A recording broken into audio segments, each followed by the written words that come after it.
বেড়েছে সিগারেটের দাম, ধূমপায়ীদের হতাশা দ্বিগুণ। নিত্য প্রয়োজনীয় খাদ্যদ্রব্য সহ ২০২৪ নতুন অর্থ বছরে বেড়েছে সকল পণ্যের দাম। তার মধ্যে প্রথম অবস্থানে রয়েছে সিগারেট। ধূমপায়ীদের অভিযোগ, সরকার তাদের দুঃখ বিলাসের অনুভূতিতেও ছাড় দেয়নি।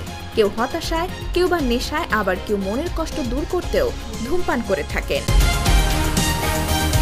নতুন অর্থ বছরে বাড়তি ভ্যাট ট্যাক্সের কথা ভাবতে গিয়ে যখন টেনশনে পড়ে যাবেন, তখনই হালকা টেনশন মুক্ত হতে টান দিবেন সিগারেটে। কিন্তু পকেটে থাকতে হবে বাড়তি টাকা, কারণ দাম বেড়েছে এখানেও।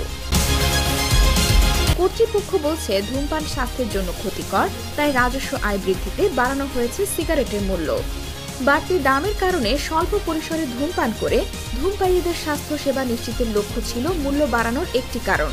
তবে অন্যভাবে দেখলে রাজস্ব আয় বৃদ্ধি ছিল মূল উদ্দেশ্য ও লক্ষ্য।